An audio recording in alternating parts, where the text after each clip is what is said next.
The reason we have this division is because, for whatever reason, there's an attempt to destabilize this country, and not just this country, but Western countries in general. And as it's happening, we are not looking at the elephant in the room, which is that regardless of which group we're in, it's getting really, really hard to live, and our infrastructures are crumbling. And one of the other reasons these young people, particularly men, feel so disillusioned is because they feel they have no future. Welcome to the Unspeakable Podcast. I'm your host, Meghan Daum. My guest, whose voice you've just heard, is Monica Harris. I'm going to tell you about her in a second. But first, I want to let you know that our last Unspeakeasy retreat of the year will be in Woodstock, New York in late October, October 21st through 24th. This is going to be a really, really good one. It's an overnight retreat. It is women only, despite the success of our co-ed retreat recently. This is a old school signature legacy retreat. It's an overnight. It is in a beautiful place in Woodstock. It will be Monday, Tuesday, and Wednesday nights will be the overnights. And there's going to be all kinds of programming and discussion during the day. I highly, highly recommend you look into this one if you've been on the fence about doing a retreat this year and you're anywhere near the East Coast.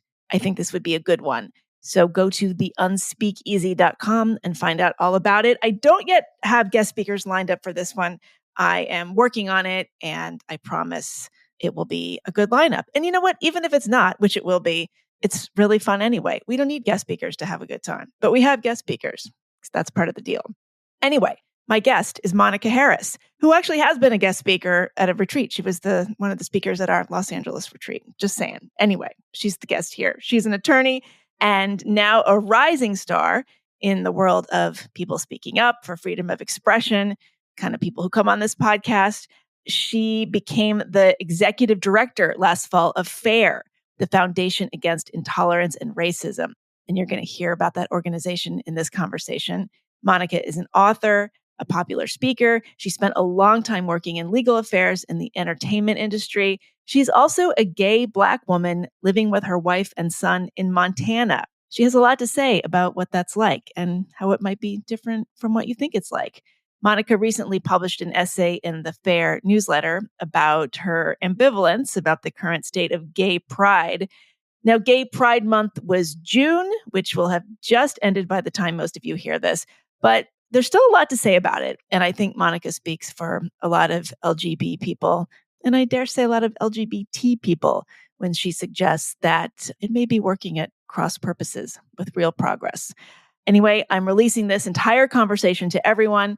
So if you're not yet a paying subscriber, you're still going to hear the whole thing. I don't do that very often these days, but I'm doing it this time. Paying subscribers get to hear it early, of course. And the rest of you, here you go. My pleasure to bring you this conversation with Monica Harris. Monica Harris, welcome to The Unspeakable. Hey, girl. Good to be here. Yeah, so we have a lot to talk about. You are the executive director of FAIR, the Foundation Against Intolerance and Racism. You're a lawyer, you're an author, you're an activist, whatever that means these days. Very active. Yeah, right. I don't like you can't really be a pacifist. I guess a pacifist is not the same as pacifist. It isn't. So no, not. I'm a pacifist, just PASS. Yes, it's the opposite of an activist. CIF, pacifist. Yeah. Right. Yeah, I'm just going to be passive, professionally passive. But there's a lot to go over, but I actually wanted to start by talking about the reason for the season. So we're recording this on June 21st. We're at the end of Pride Month, which is June. And it was funny because I was going to talk to you about this anyway, but you, in fact, have just recently published a piece on the FAIR website about Pride and your mixed feelings about it. You are a person of Pride. Should we put it that way? Well, no, I don't know that I have so much pride anymore. No, I know, but you are a person who should be celebrating gay pride, is what we're saying. Yes, you should be. Yes, and I used to. Yeah, as a gay woman, I used to march in the parades. I've been out for Okay, dating myself, but like right after I graduated from law school. So I'm thinking the late 90s is when I came out, went to LA, and it was a beautiful time to be gay. Oh my God. I call it the golden age of gaydom because it was. Do you remember like when Ellen DeGeneres like came out? Do you Yes, of remember that? course. Yeah, yeah. Wasn't And that wasn't Sandra was Sandra Bernhard in that scene or something like that? Was no, she I was think it was in on the that Ellen mix? show.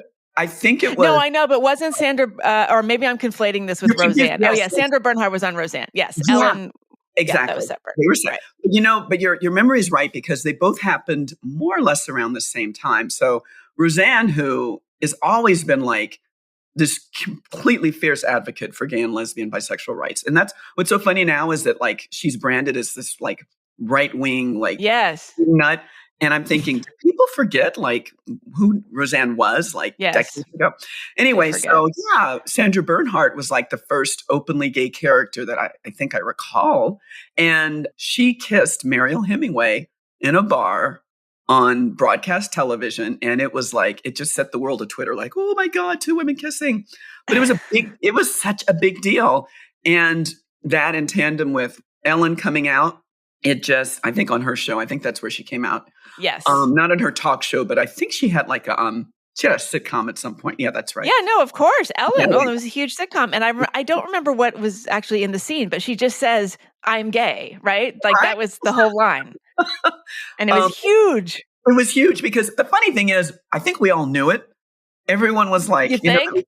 yeah, right. It was back in the day where it was like, don't ask, don't tell, but you can suspect. And it was just kind of like known, wink, wink, that Ellen was gay, but it wasn't a fit. But it's like until you make it official and come out, then you weren't really gay. Your gay credentials weren't approved. So she came out, and it was just a wonderful time because, Hollywood, just popular culture is so powerful. So when you have these really high profile celebrities just making it known that, hey, I'm gay, I'm not ashamed, I'm proud, just in a way, in the same way, the way I'm Black. And, there's this whole Black pride movement in the late 60s and early 70s. It's like, it's very important for underrepresented groups, I think, to finally take ownership of, their identity and turn the tables and say, you know what, instead of, we're no longer like embarrassed or ashamed, or we don't feel insecure, maybe is a better word, about who we are. We're actually very proud. So that's what was so great about gay pride. And we started seeing not an oversaturation. I call it an oversaturation because I think that's what we're getting into now. But you started seeing a sprinkling of like more gay and lesbian, not so much bisexuals. The poor bisexuals don't get a lot of play, and that's unfortunate. But we started seeing more of them just around and about, like in popular culture, openly gay musicians and actors and directors. So it was a cool time. And I think one of the best things about it was that straight people, I don't know if you even call them straight anymore, but I'm going to continue to call them straight heterosexuals. Boring. I think we now just call them boring. So the late 90s was this great time. Yeah, so it was a great time because we felt comfortable coming out, but at the same time, it was like just this happy detente that we'd reached with straight people. Like they were accepting. There was no resentment. I mean, you'd walk in a pride parade and they'd be like, yeah, thumbs up. That's right. You guys deserve this. And just you bring your partners to company events and whatever. And I was in Hollywood. I'm an entertainment lawyer, so it was never really incredibly awkward to be a gay person, but it became much more comfortable after Roseanne and Ellen came out. But that was what was so great about that time, is that we were gay and people accepted us happily, and there was no tension. That was it. There was just no tension. And I contrast that to what's happening now. And I have to honestly say, it feels kind of awkward to be gay. It feels like there's this heightened attention towards my sexuality that it just really feels unwarranted. Like I was telling I was talking about this in the piece I wrote, but as an aside, I got a new computer. And as you know, Microsoft, back in the old days, Microsoft would just let you buy the software. You can't just buy it now. Now you have to like lease their software. It's ridiculous. So I'm like, signing in, getting my license on my new computer. And then it says, would you like a pride theme? And I'm like, what? What is a pride theme? So you can have like a little like instead of like the light theme and the dark theme for your whatever your application, you can have like, I guess, rainbows and everything for your Microsoft. And I'm thinking, why is this necessary?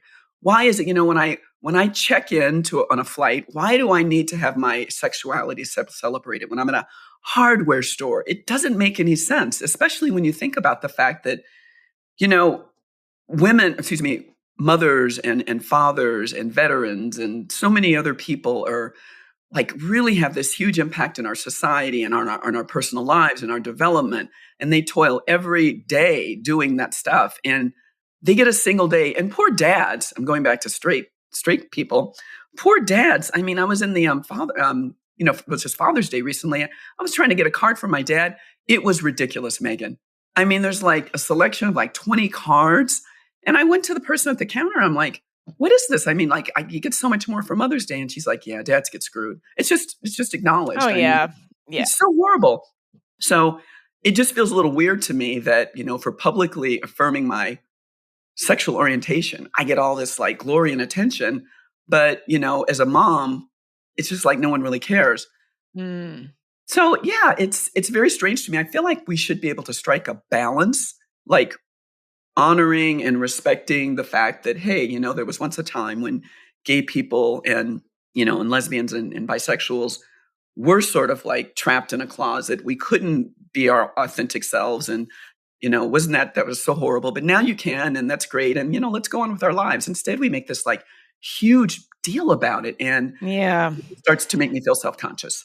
I know I'm as you're talking, I'm wondering if it would be better as like an honoring a specific person kind of day, like Harvey Milk Day or something. Yeah. Should be like MLK Day. I don't know. Yes. And then just get it, one and done. And that's enough.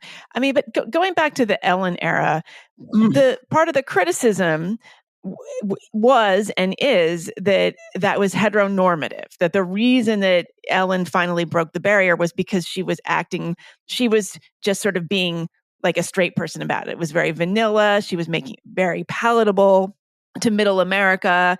And that, I think there was some resentment on the part of activists that this is what it took. Like you couldn't, we can't accept gay people in their kind of like, radical Stonewall mode, but, boring. It takes boring Ellen to sort of make this okay for the straight people. And, I mean, I think that's a little reductive, but I'm wondering what your response to that is. My response is that, okay, so I'm the ultimate intersectionality sample, gay Black woman. And I have a perspective about tolerance that's I think comes from an evolutionary perspective.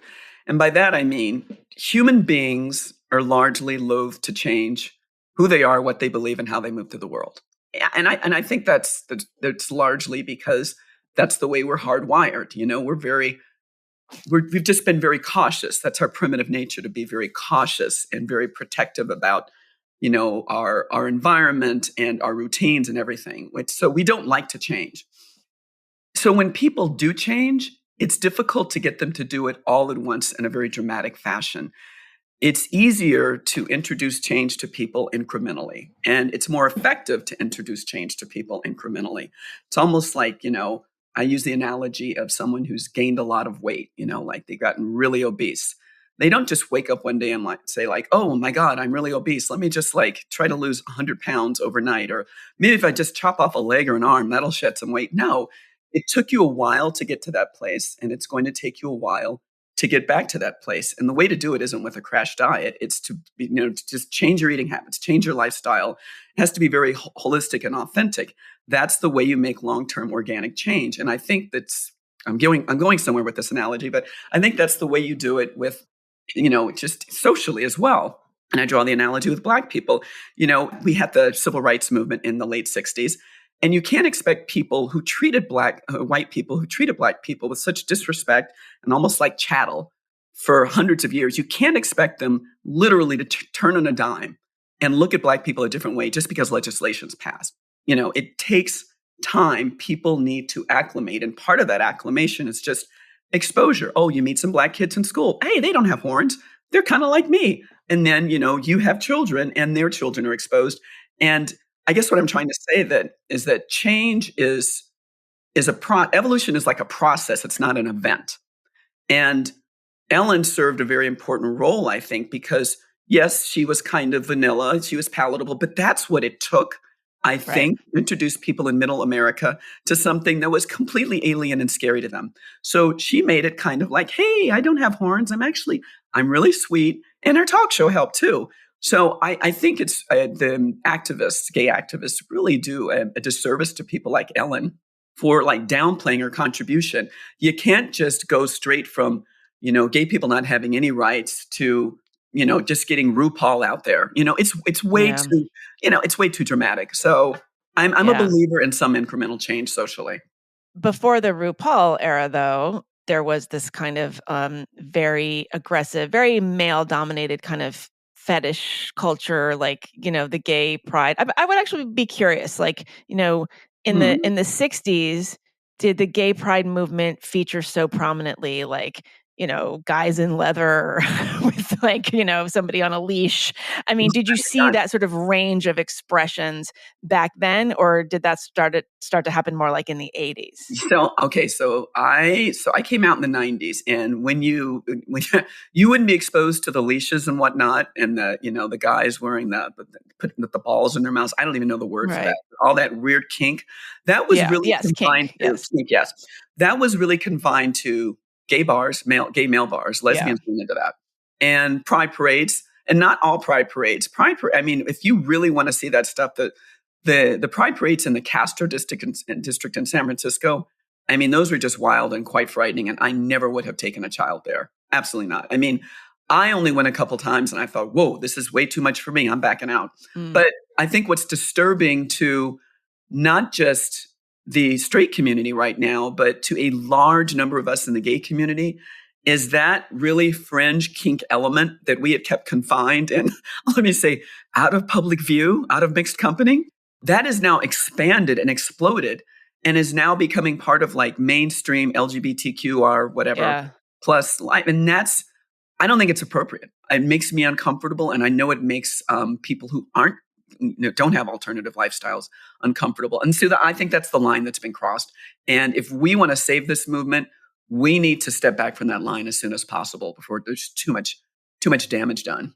Yeah. And, you may not know, I would actually be curious to get somebody in here to talk about kind of like the history of the kink movement and the kink community. But like, why do you think that became such a huge part of gay rights? Like, is it a sort of patriarchal process? Like, why were we seeing that so much in these rallies and in these demonstrations? Is it just because men were sort of louder and dominating the event?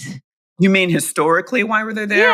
Yeah. Like I'm trying to, I mean, I want to move up to the present time and like what we're seeing now with like the way that the trans movement has sort of, this stuff has been mapped onto the trans movement. But before we get to that, like why and when did gay rights become so tied up in kink?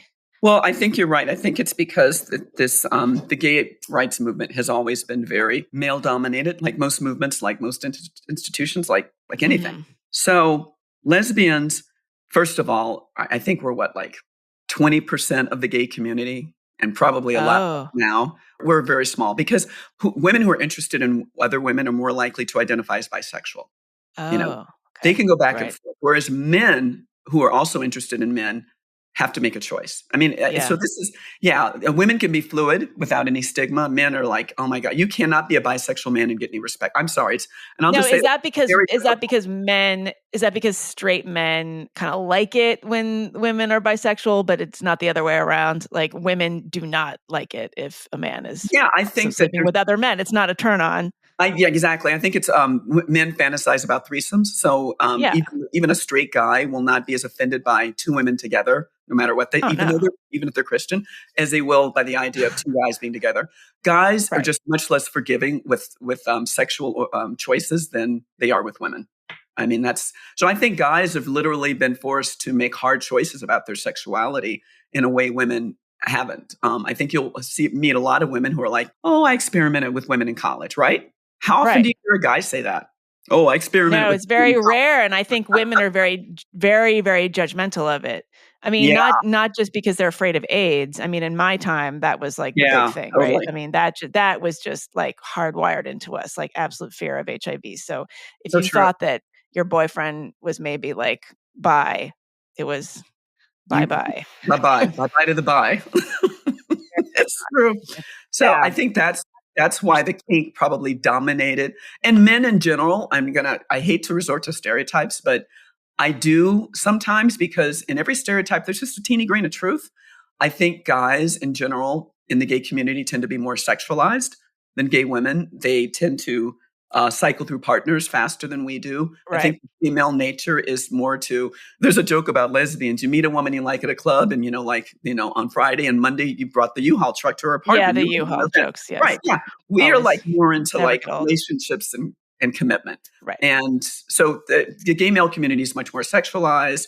It dominates the community. So that's why that was there. But what is interesting, like I was alluding to earlier, is like, why did that fringe element sort of like expand and dominate? And in the last 10 or 15 years, and I've been thinking about this a lot, and there was this gay activist named John Aravosis, I think it's his name. I actually cite him in the article I wrote.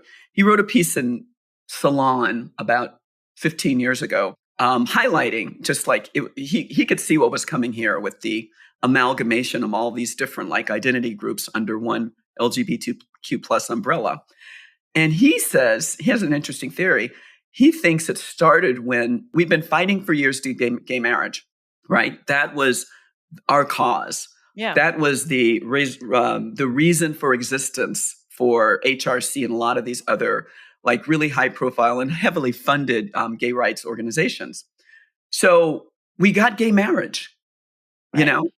And then so what happens when you get the thing that your entire existence was based on? What do you do next? You look for another fight. Right. Right? And Right. that's what happened. I Right. think they're like, okay, gay people are literally like, I mean, truly, Megan, right now, if I tell someone I'm gay, it's like telling someone I'm a housewife from the 40s. No one cares No, anymore. I know. Yeah, Yeah, you it's so gotta boring. you gotta up the ante. You Yeah, gotta, no, I think that's very true. I mean, and Andrew Sullivan has talked about this and others, and I think that's true of a lot of progressive causes, right? Like the initial fight was won and now they've got to keep the money coming in. you get louder. You have to get louder to do Yeah. that. And you get louder by like pushing the envelope and saying, all right, we don't just want gay rights for, to have children and to get married. We want trans rights and, drag queen story hour. And we want to be able to like bring kids to fetish parades. That's what Yeah. true equality is. Like, what are you going to do about that? So, why do you think that that has caught on so much? Is it because the people who are now parents and, and even now grandparents are baby boomers? I mean, we are seeing, a die off of people who came of age before World War II. Like that generation is gone, right? Like Oh, well, everybody don't who's say that, but alive now you're pretty right. much Think of that. is post 60s, right? Like Yeah. everyone, in 20 years, everyone who's around is going to be somebody who identifies as a young and cool, groovy rock and roll person, doesn't Mhm. want to be the man, doesn't want to be associated with authority, even Yeah. though they like having authority. Yeah. And yeah, this is one of my big theories is that like baby boomers do not identify as adults. They identify Huh. as rebellious youth. So even when they're 80 years old, they're going to want to be seen as doing what the young people do. So, Interesting. Oh, because yeah. they were the hippies. Are you saying they Yeah, and came they just can't they're the hippies and they don't wanna be the man, right? It's just yeah. an identity crisis. It's destabilizing to think of Wow. yourself as, like, shaking your, "Kids, get off my lawn," kinda thing. So, they're really torn, But wait a minute, and they benefited most from the man. I mean, they of course. literally I don't understand it. They've got the Social Security, the Yes, great right, retirements but and all of that. culturally, they see themselves as distinct from, the Archie Bunkers or the Don Drapers or, the just that, the greatest generation, Interesting. and everyone who came before that. Yeah, no, they wanna be the rebels. So I think that's part of the reason they don't stand up to their own kids because they wanna be friends with their kids. We hear about that all the time, but I think that there's something kind of bigger going on. But so I'm curious for you, like, as you came out in the late 90s, so, you're sort of watching this play out. When did you start to notice the gay rights movement had kind of lost its way, or at least sort of gotten on another track? Oh, wow. I would say, God, pretty late. I think that, okay, so here's one element. When you're younger and you're dating and you're in the social scene more and you're going to clubs and you're going to pride parades, you're more attuned to these trends and, developments. But once you find a partner, you sort of take yourself out of that circuit. You focus more on, like date night with some popcorn and a movie, and you're asleep you know, by 10 o'clock on a Saturday night, and you have a kid, then you don't know what's going on in that community. And I think that's what happened to me. I met my partner in like 2006. 3 or 4 years later, we had a child. And so for the past 15 years, I had no idea what was going on in the community. I'm embarrassed to say it's blasphemous. I was a bad lesbian. And it wasn't until I think a lot of people can mark the pandemic as like, it's almost like BC, like pre-pandemic and Yes. post-pandemic. And the pandemic alerted me to so much of what's happening, not just in terms of health, but in terms of what's happening with our kids in schools. And when our son got on he was forced to do remote learning in April of 2020. I mean, I'll say this, and I initially felt ashamed for saying it until I realized so many other parents had the same experience. But I found out that my son was being exposed to pornography in some of these just by doing simple Google assignments in 5th grade. It was horrifying. And that took me down a rabbit hole. And by the time we were back to in-person learning, and I'm in Montana, so the fact that this was happening in Montana is very telling. Our children were already getting lessons, or our son was already getting lessons on, the correct use of pronouns in 6th grade. And we're like, well, what is this? What do you mean by pornography? Explain that a little more. more. The pornography. Oh God, it's so unsettling, Megan. So again, he's in 5th grade and everyone's trying to like quickly adapt to this. Like, how are you supposed to learn on a computer when you're not, you're not in class and your teacher's giving you these assignments? How do you enforce them? So he'd get these like weird assignments like, okay, this week we're going to focus on, the country of Ecuador. Go online and, find out everything you can about Ecuador. And here's some links, here's some resources, and, put together this little report. I mean, they're in 5th grade. It's not going to be like a really comprehensive report, but you get the idea. Mm-hmm. So my partner and I are watching this and thinking, okay, well, let's hook him up. He didn't have a laptop before then. That's the other thing I should say, Megan. We had made every attempt to keep our kid off of a device except a television. Mm. So he had no phone, no iPad, laptop, or anything. So we give him my old laptop, and we're giving him access to Google, and we're looking on these links that the teacher has referred him to. And we notice he's spending more and more time in the room with his door closed. And we're like, oh God, he's really getting into his assignments. That's his bonus. And we're checking in here and there, but that's the other thing. It was really no neat way to find out what our kid was doing. And so one night I get up to go to the bathroom and I notice it's like 2 a.m. and his light's on. And I'm like, what's going on here? So I assume naively that he's just, he's gone to sleep with the light on. So I just walk in. Otherwise I wouldn't do that. I always courtesy of like knocking. I walk in and he is in the room watching laptop up, watching something. And I hear these strange sounds and I'm like, Morgan? And I grab his laptop and I look at it, and needless to say, it was just, I mean, there's some things you can't unsee. It was something that a 5th grader should never be exposed to. So he had gotten onto Pornhub or something? Like he was just kind of I don't even know what around. It was. I just immediately, I was so horrified, and I wasn't even angry with him. I was just so depressed and.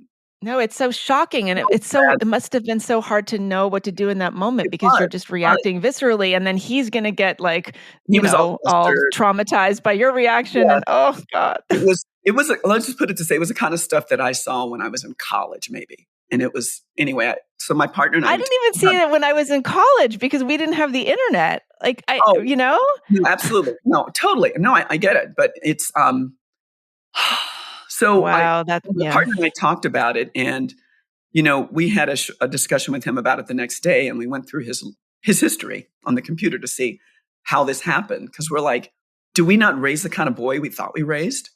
And as I was going through the history, it was the weirdest thing, Megan. It's like you could tell he was following the links his teacher had led him to. But if you keep going to these links, like it's just very child friendly, like something about, I'm just giving an example, like rainforests in Ecuador, whatever, and it's geared to children. But then you'll see an ad at the bottom. And the ad will be something like with a friendly face, and it'll be like, hey, I'm so-and-so, sort of engaging them in like a little game or whatever. And they click on that and it takes them to another site.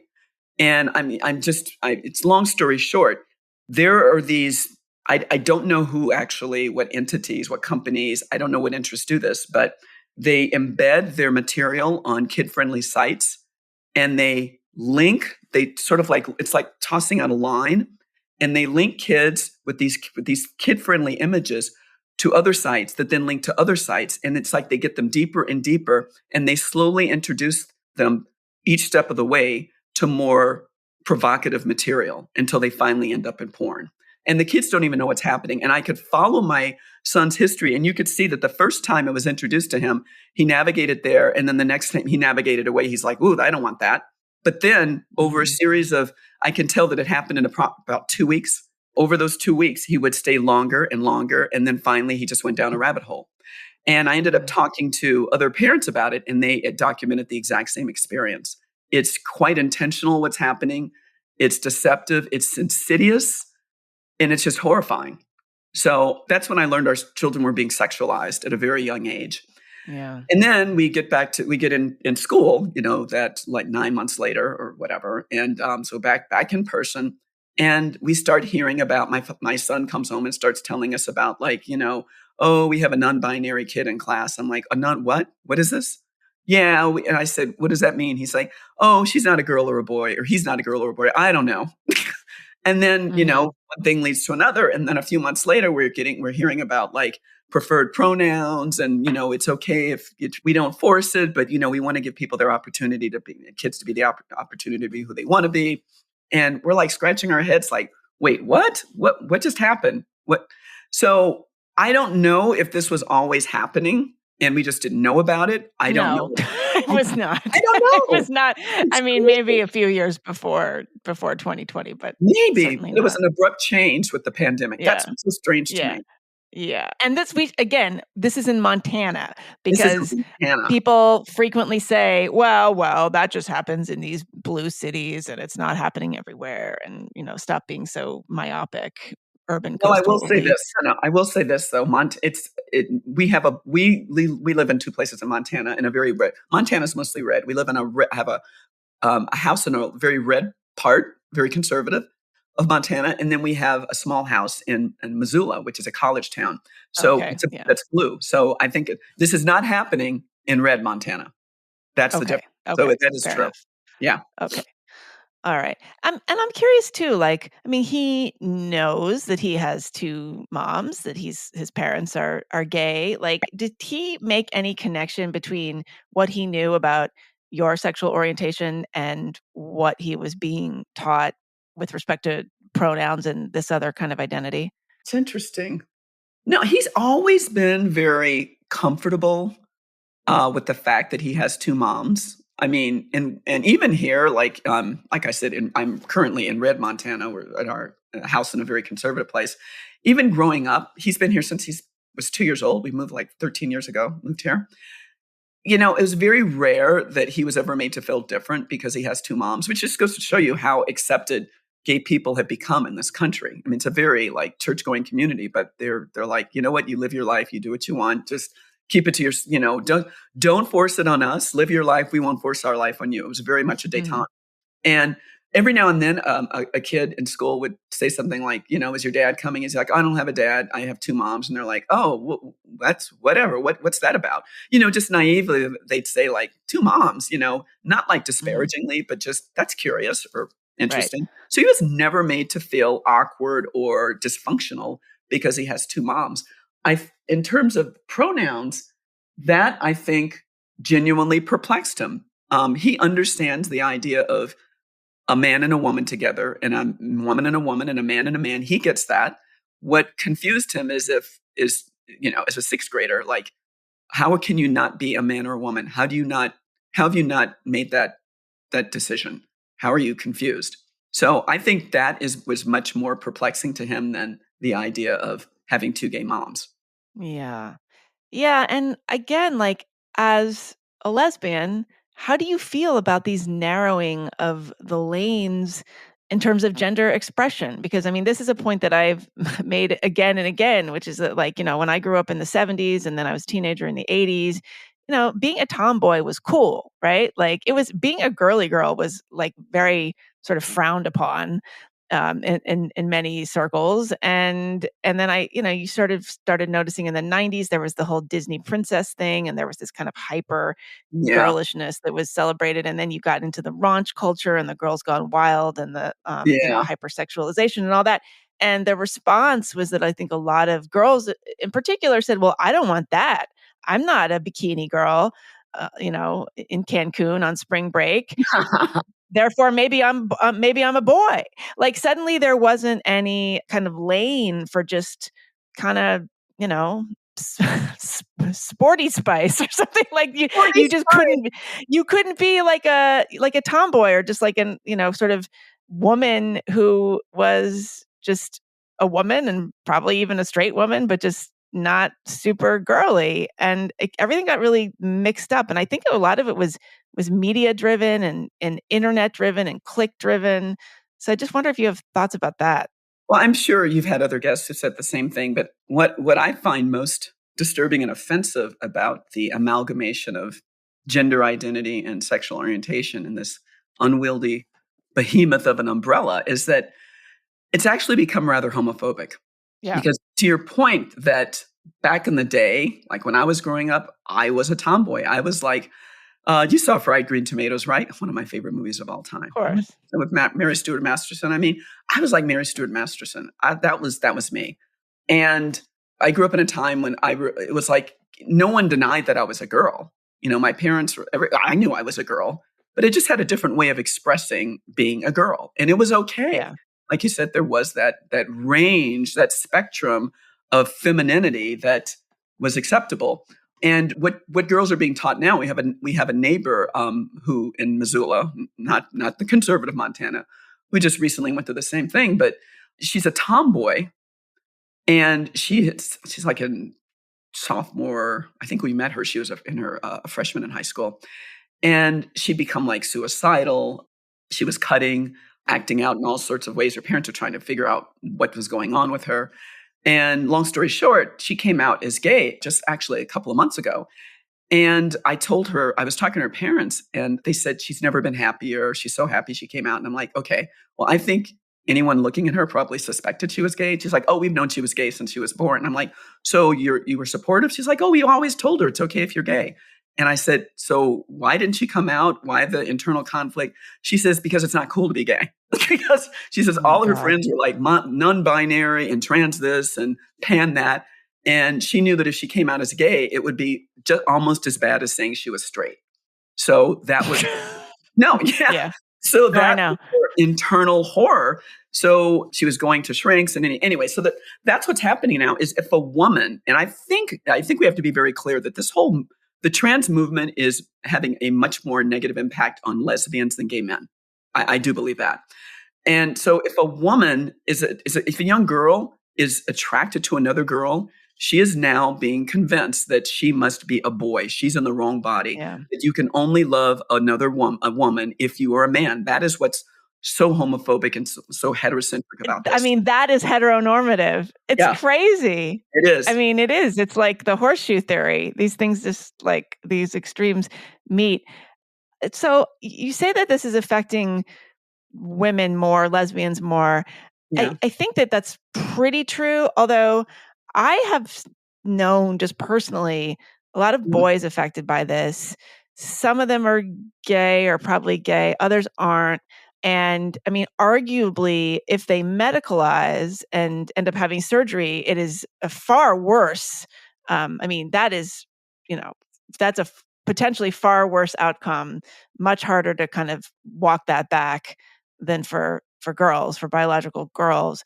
But I wonder do you see, is it just a sort of in terms of numbers? I think the boys are sort of catching up on this is my feeling. And maybe not all of them are gay. There's also this, AGP component, and we can talk about that a little bit, autogynephilia, which, generally was associated with an older cohort of men, usually middle-aged men. And I think for a variety of reasons, younger boys are kind of getting tangled up in AGP interests and impulses.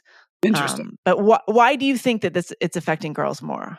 Well, I mean, I don't have the statistics right in front of me, but I have recalled seeing several studies that show that they're just, statistically, they're more transgender women than transgender. Yeah, no, the ROGD phenomenon that Lisa Lippman, coined and all that. Yeah, no, that was definitely a girl thing. So so it's impacting gay women more. I mean, just for the reasons I said earlier, that it's kind of homophobic, but that's also, I mean, as we can see, the impact in women's sports. Obviously, you just don't find men as threatened by yeah. I mean, those are the two biggest, and as I also said, that just statistically speaking, even before the trans movement became so popular, there were just fewer lesbians than men in the LGBT community. Right. So yeah, there's that's it's just really put lesbians at a disadvantage. No, I know. I think you're right. Yeah, it's certainly, like, in terms of adults, I think definitely it's affecting women more in all kinds of ways. I was thinking more like with the youth gender medicine stuff. I think it's probably still disproportionately girls, but boys are like really, really catching up. I mean, the Jazz Jennings phenomenon is not uncommon. I think I'm familiar with. I'm a little out of the loop. Who's Jazz Jennings? Oh, what's your secret? How did you avoid this thing? Jazz Jennings it's a reality show. It's been going on for many, many years. It's a big unscripted I Am Jazz. Yeah, it's a whole franchise. It was a biological boy who, one of those very early, displayed feminine traits from a very, very young age. And the parents, we got narcissistic mom and, attention obsessed family. Oh, Yeah, and they started just sort of documenting this kid, and it's a big hit. It was a hit series, cable series. Anyway, but yeah, no. It's affecting lesbian dating too. Well, yeah, no. So that's what I was saying. So right. So in the adult world, yeah, I mean, we hear this constantly. I mean, like, there's no the lesbian dating apps are filled with trans women, so natal males, all upset that that the women don't want to go out with them, right? And I gotta tell you about this Reddit thread that or sub was found. It's called "Actual Lesbians." I'm like, oh, this would be interesting, and it's open to trans men and non-binary people. Oh, actual. Trans women. So then it's actual. People. Okay. Yes. Right. So that's what actual lesbian is. Anyone's invited. Yeah. No, I mean, Katie Herzog has been on the podcast a number of times. And I think that the name of one of her episodes was Are Lesbians Going Extinct? Which she suspects might be the case, sadly. Yeah, no, it's strange. And, there was a moment, I know you've been a guest speaker at one of our Unspeakeasy retreats. So we had our first co-ed retreat ever a few weeks ago in Chicago. And it was great. The men were fantastic. But, there was an interesting moment where, we were talking about the gender thing, and one of the guys, really thoughtful guy, like, smart, keeps up on all this stuff. He said, well, I don't think that the gender issue really affects people that much. Like, it doesn't affect, if it's not affecting your life directly, it's just really not affecting you. And the women were like, jumped down his throat, like, no, you don't understand. And oh my God. I know. And I think he just meant, like, I think it really doesn't affect them unless they have a kid caught up in it or something like that, because it's not threatening their spaces or their sports. And I just don't think, like, men don't talk about it as much. Like, women are fascinated and obsessed by this topic. Like, once you get into it, you're obsessed. And I don't know as many. Yeah, and I don't know as many men who are obsessed with this. I think the other reason that it's more threatening to women is just the fact that we have historically been an underrepresented group. Women have struggled for so long, like we're centuries, for real voice, for equal footing, for equality. That's why Title IX is so devastating, because it literally flips on the head what was intended to protect women and encourage women in sports these decades ago. So it's like women we were at a very, very fragile place. We were making a lot of progress, but in a lot of respects, there were still glass ceilings, right? There were still ways in which we could not progress. So we were dealing with that very real, like fragile progress.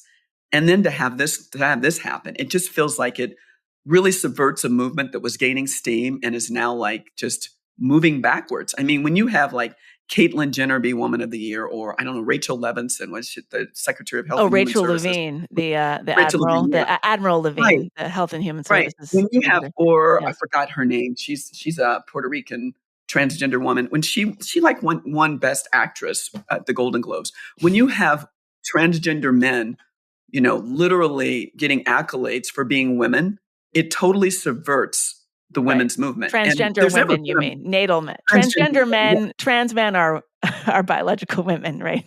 Yeah, just so they don't write in and complain. Yes, when you have natal men getting accolades in women's categories, because it's very problematic. But men have never, as the group in majority, obviously in the group in power, they never had a movement. They were never in risk of losing their rights. They were never in that sort of like underrepresented position. So it's definitely more of a threat to a group that was, the progress was very fragile, is what I'm saying. Yeah. So. Do you think that on some level people started to think, well, women got everything they wanted? Like, look, they're dominating in education. They're killing it. Like, they're leaving men in the dust in many, demographics, all but like at the highest elite levels. Like you have women sort of really outpacing men. Do you think that there's a little bit of that's kind of in people's minds, so they just kind of like took their eye off the ball in terms of women's rights, because it was really looking like women had almost taken all the rights? It's true. And, having a son, I do want to give some balance and say that it's not all like rainbows and unicorns and puppies for young boys. No, unless imposed upon them. If the other than the rainbows that are being shoved down their throats. But yes. Exactly. The rainbows. Yeah. It's a very difficult time for boys in a different way. Yeah. Not because they don't. Well, I mean, I can't believe I'm arguing on behalf of men, but I have to. Why? We do that all the time. We must. I know we have. I know, but I'm sure a lot of women will think, "Oh, men have everything," and not our they're listener. the group of power. But I'm taking a slight tangent, but I think about these things since I have a son who's not white, he's biracial, but still, I think there's some sort of like the playing field's tipping against men in a way a lot of people aren't realizing. For example, I think James O'Keefe came out with a video just yesterday that I posted on X that Disney has pretty much made it a policy for some roles. They simply will not hire white men. Yeah, they just won't. And I've never really thought about how this is affecting young boys until I had a conversation with my son and his friends. And they truly believe, you learn so much about your kids, not when you're talking to them, but when you're like shuttling them someplace and you hear them talking amongst themselves. And I hear them talking about how teachers literally treat them differently because they're boys, and that the teachers, the classes are very geared to girls, and they're geared to girls in the sense of, boys are very rambunctious. They have a lot of energy. And I think we used to accept that and embrace it a little more. Boys will be boys. And it's how they're hardwired. That's what I'm seeing now. But, my son and his boy crew, when they're active, they get punished like immediately. And it's also the case, and I do believe my son, like if there's some shenanigans going on in a class, like there's some noise when the teacher's back is turned, the teachers, and he mentioned one in particular, the teacher will immediately look to a boy, even if a girl is responsible. No. It's this whole toxic. I think it is the effect, the downstream effect of this idea of toxic masculinity. We are now looking at anything that's male and kind of demonizing it in a way. And I'm wondering now, as I'm talking, if maybe that's the reason you have so many men, so many of these boys who are like, well, I'll just become a woman. Oh yeah. Oh, they'll say as much.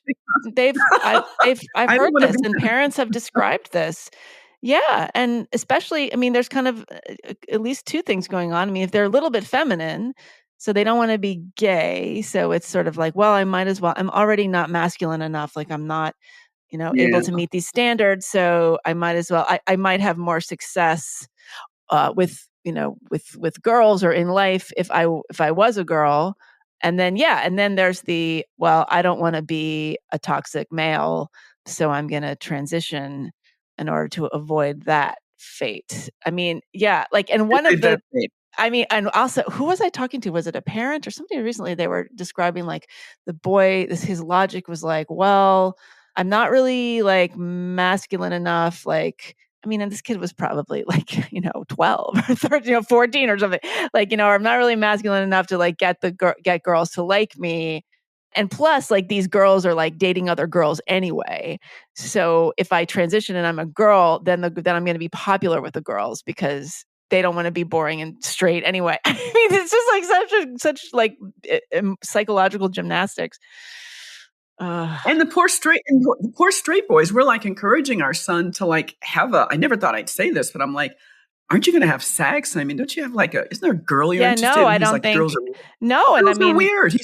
and all the porn exposure, I mean, this is a whole other topic, but like the porn exposure is, people think that this is contributing to, we're seeing Yeah. erectile dysfunction in like teenagers. Yeah. It's insane. So yeah, I mean, that's a whole other topic. But speaking of Disney, I mean, I did see that video going around. Somebody there was an undercover hidden camera. Yeah. Yep. Some Undercover. Disney Yep. executive, I think it was an attorney actually, who was basically saying that there was a tacit policy essentially that they were going to do everything they could not to hire a straight white man for any given job. But you are a former entertainment lawyer. I don't think you worked I at still am Disney. an entertainment You lawyer. are an entertainment. No, Okay, I you still am. are.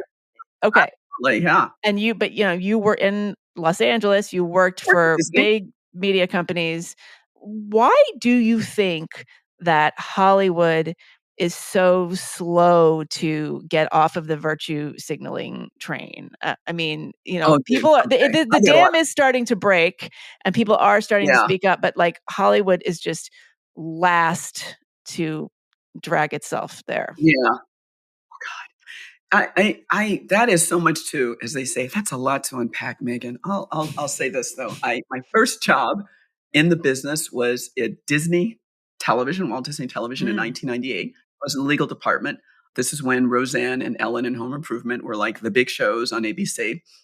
And people will forget this. Okay, this is 1998. So we're talking, what, 26 years ago? Is that it? Yeah. Yeah. My math isn't great.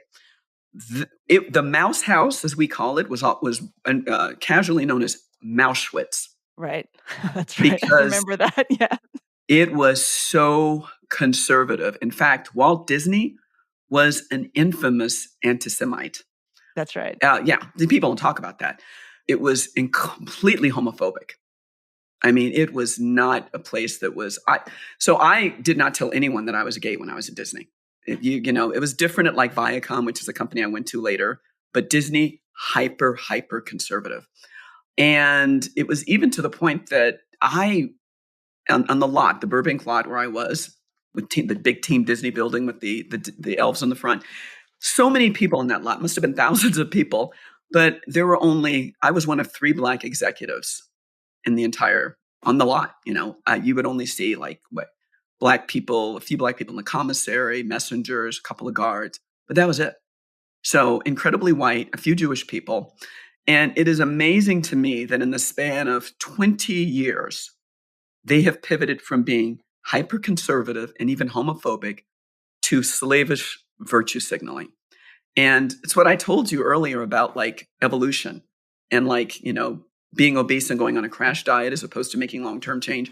When a company goes in the span of 20 years from being incredibly conservative to ridiculously progressive, that's not authentic. That's not organic. It's not meaningful. So I don't know why Disney, why did they hang on as long as they have? I'm not sure, but I can tell you this. When the dam breaks and they decide to pivot, they're going to pivot hard because I think that's what they do because it's not organic. And they're just going to swing. And I think that's what brings me to a broader conversation. That's what brought the article I wrote about LGBTQ plus backlash.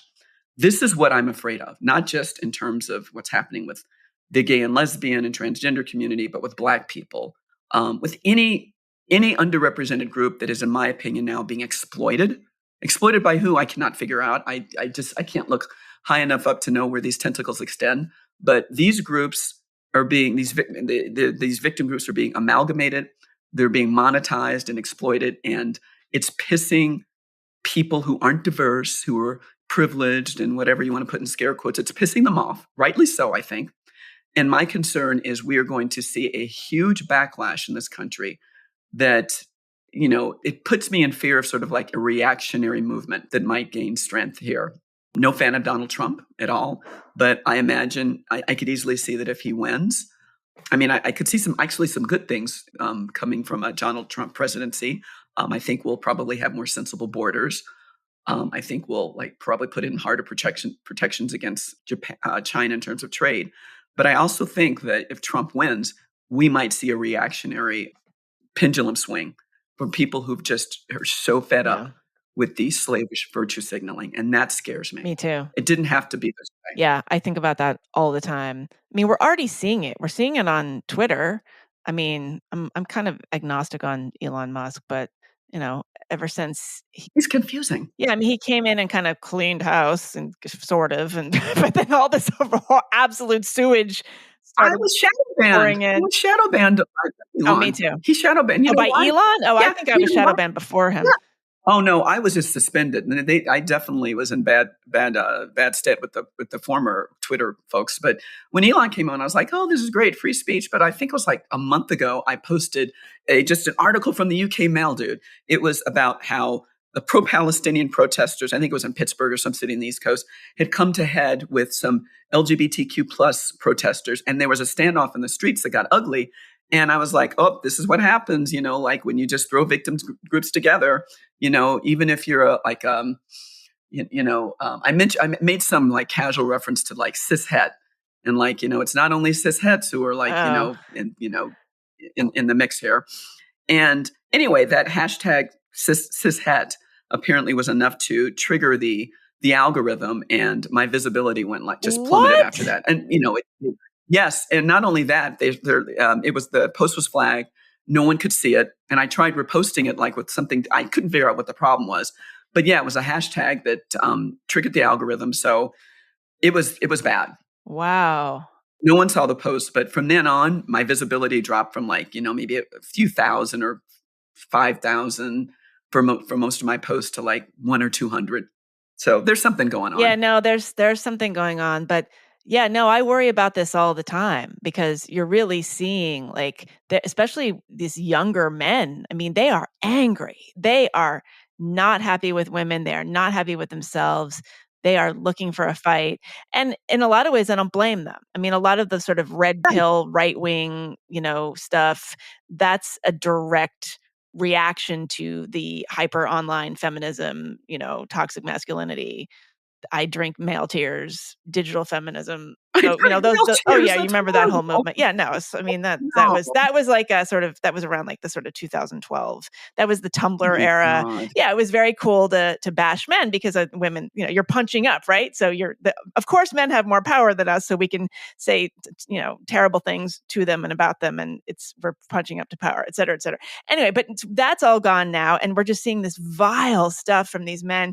And, somebody, I don't know who made this point. Somebody I was talking to recently, and they said, Jordan, people made fun of Jordan Peterson, and people, misconstrued him, and, the earlier iteration of Jordan Peterson, Jordan Peterson 1.0. Yeah. Okay. He came under so much fire and was so misconstrued and misframed, even though he was saying a lot of valuable things. And he was kind of, shoved off to the side. And now we have Andrew Tate. He was replaced by Andrew Tate. So all these boys that could have, listened even more to Jordan Peterson and sort of if Jordan Peterson's message could have been kind of sanctioned by the mainstream, or, people, in good liberal standing could have said, oh, you know what, this guy, he's kind of quirky, but he's saying some valuable nuanced things here. Let's listen. Yeah. But that didn't happen.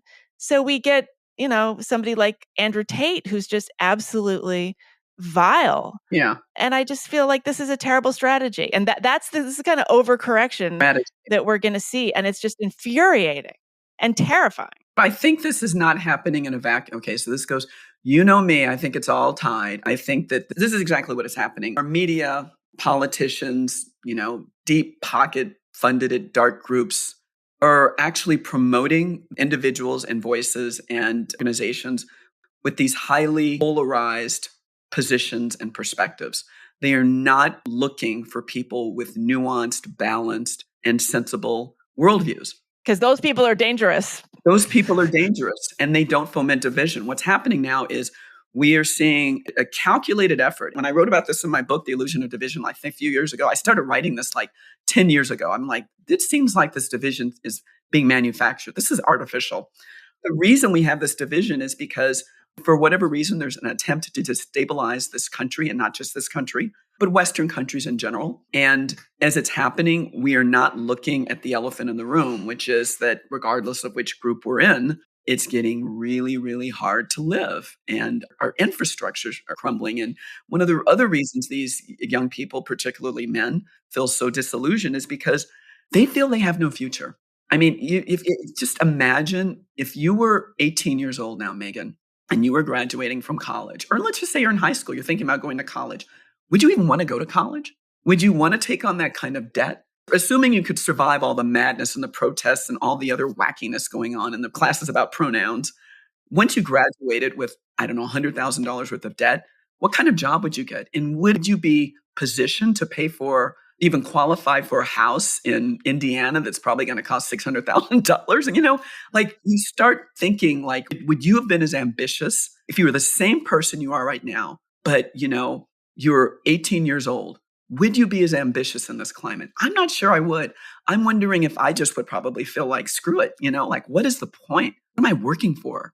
No, I know. I mean, because they know what's out there in terms of all the peril. I mean, all the things you just checked off. Yeah, like if they can get through the pronouns and the protests and all of that, but not to mention if they can get through college without being accused of sexual assoult. I mean, these guys are afraid to date. I don't mean to No, it's true. I put that a little bluntly, it's a little ham-fisted, but I know a lot of parents, a lot of moms say, I'm more scared to send my son to college than my daughter. Oh, absolutely. Because something like this can happen. Our son, I'm encouraging him in every possible way to go to trade school. I just don't see. Oh, yeah. I say this as a graduate of Princeton and Harvard Law. I mean, I should be encouraging our son to at least go to a good state school, maybe UC or something like that. But I don't see the point. And he's really expressed not a whole lot of interest in going to a four-year college anyway. He's much better with his hands. I think that's another big thing we've overlooked in the past couple of generations. We're assuming we have this one-size-fits-all solution and path for everyone. Like, oh, once you graduate from high school, you absolutely go to a four-year college. Well, maybe college isn't for everyone. Maybe some people are just better suited It was never for everyone. Yeah. I mean, this is this elite overproduction concept, right? Which we now have. Yeah. It benefited a lot of banks. Yeah. So how did you sort of find yourself into the free speech space? I mean, I love this conversation we've talked about. I love that we talked a lot about the LGBT stuff, but, just by way of wrapping this up and, people understanding sort of what you're doing now and where you're coming from. How did you go from being a nice corporate entertainment lawyer to being the executive director of FAIR, a free speech organization? Wow. I would say always been a champion of free speech, being a lawyer, obviously. But I'll have to loop back to the gay and lesbian issue, because free speech became particularly important to me about 2.5 years ago. Maybe it was only just 2 years ago. I was a writer in Medium, doing a lot of writing. In fact, I was writing so much over the past 7 years that whenever I'd write something, it would instantly be curated and put on the front page. And I was getting all these accolades and it's great. And then I wrote something about when the pandemic broke in 2020. I wrote an article on Medium, and it was simply an article asking questions like, I wonder, and I would cite studies, and such as they were back then. I said, I wonder if this virus is maybe not as lethal as we're thinking, because is it possible that more people have been infected than we know?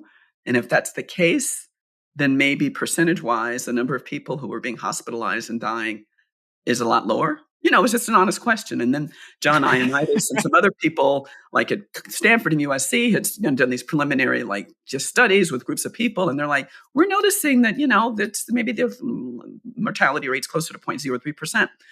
The article was flagged on Medium, and I was told I was violating community guidelines. I'm like, okay, this is interesting, whatever.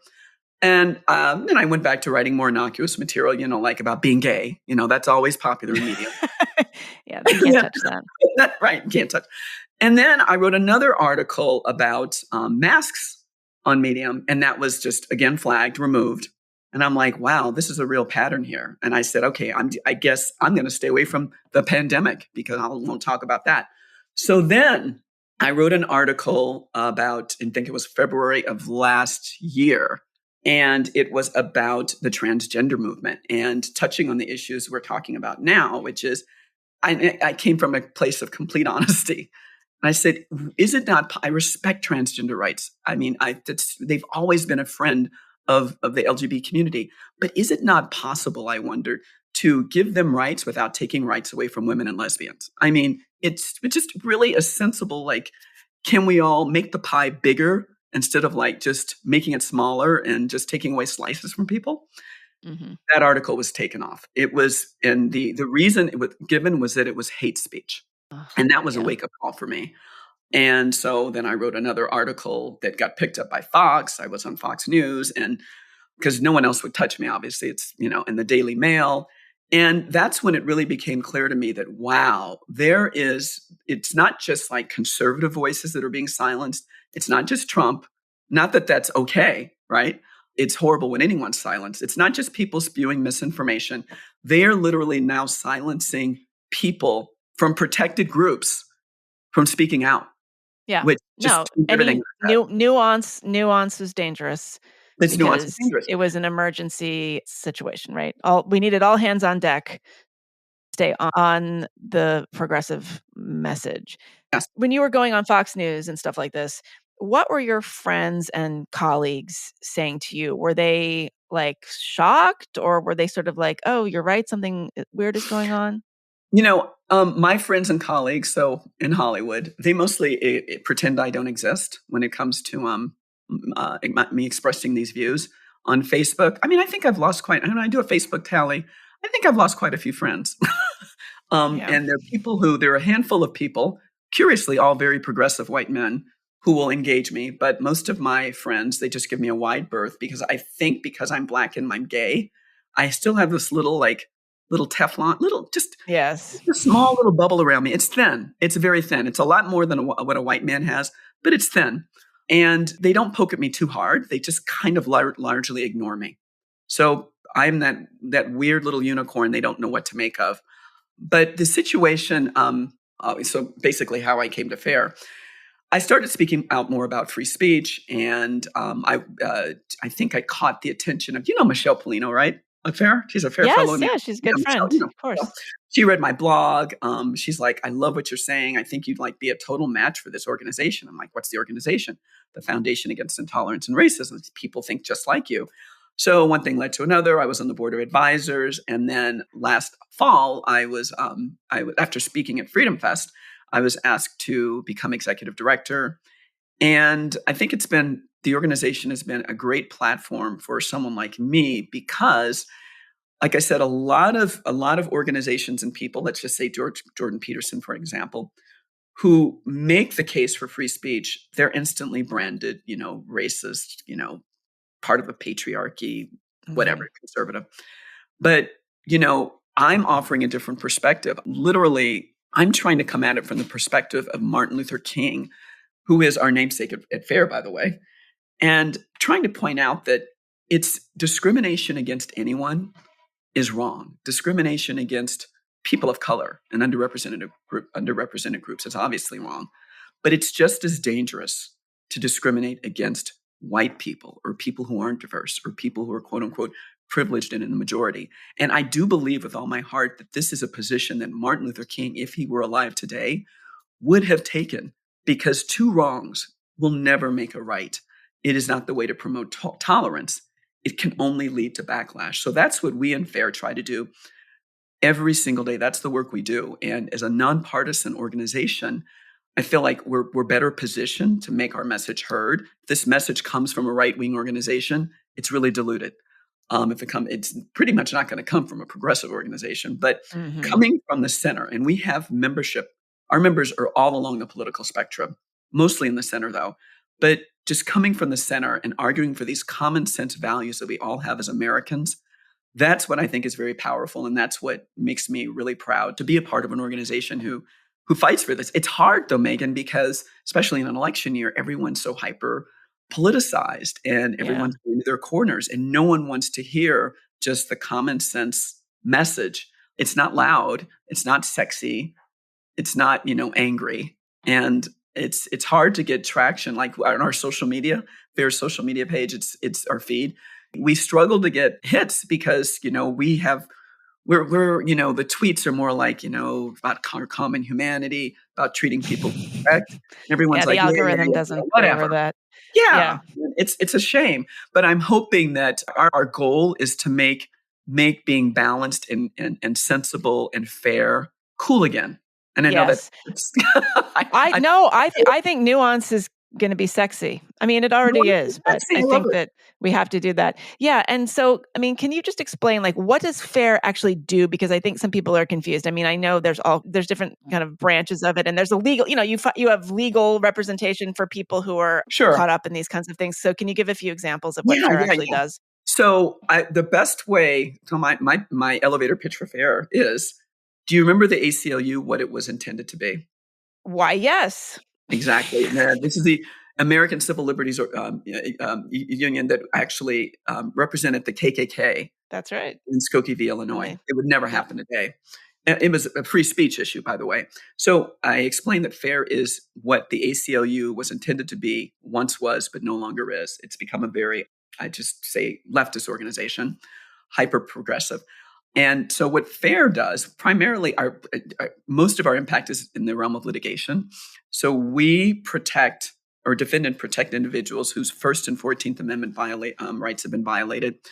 That's been happening a lot more on college campuses. So quite a few of our cases are supporting litigation by educators. One in particular is Zach DePiero. I think I introduced you to him. He's was a professor at Penn State, an English professor, young, cool guy. He reminds me of Keanu Reeves, just really neat. And he was, in these diversity trainings where he was consistently told, white people are a problem, English is racist, and breathing exercises where he'd have to hold his breath longer than anyone else because he's a white man, just so he could feel the pain of Oh people my of color. god. Just Oh, really performative stuff like that. Like, so just going to work every day and feeling like you're unworthy, like you're less than, kind of like what Black students were made to feel like 60 years ago when they were going to school or when they were just moving through society. So he had the courage to come to us and say, look, I want to do something about this. So, he quit his job. But we supported him in filing litigation against Penn State, claiming a hostile work environment. The case survived a motion to dismiss, which is huge because most plaintiffs either A, don't have the facts to sustain a case, or B, if they do have the facts, they don't have the courage to actually pursue anything. And, Penn State has upped its settlement offers. And he says, you know what? I want to take it to the mat. I want to go, I want to make, wow. I really want this case to mean something. It's a precedent setting case. We're behind them all the way.